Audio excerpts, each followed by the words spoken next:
आज 1.5 दिवसांची पाहुणी असलेली आपली गौराई आपला निरोप घेऊन जाणार आहे. भरल्या डोळ्यांनी पुन्हा पुढच्या वर्षी परत येण्याचं आवाहन करून गौराईला निरोप दिला जातो. पण त्याआधी एक खास परंपरा किंवा प्रथा पूर्ण केली जाते. गौराईंना निरोप देण्याआधी गाठी घेतल्या जातात.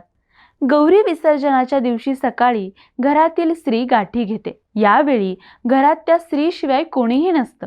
यावेळी संपूर्ण घरात शांतता असते आणि या शांत वातावरणात गाठी घेतल्या जातात. गौरी विसर्जनाच्या दिवशी दोऱ्याच्या किंवा सुताच्या गाठी घेण्याची परंपरा आहे.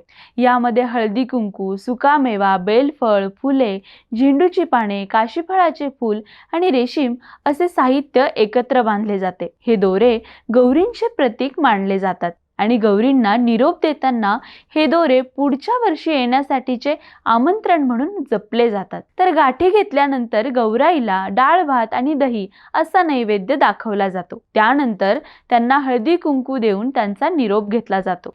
तर गौरींना निरोप देताना घेतलेल्या गाठी दसऱ्यापर्यंत तशाच ठेवल्या जातात. दसऱ्याच्या दिवशी त्या गाठींना धूप दिला जातो.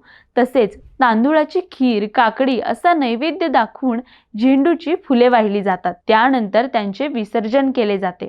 तर तुमच्या इथे गौरींना कसा निरोप देतात ते कमेंट करून आम्हाला नक्की सांगा.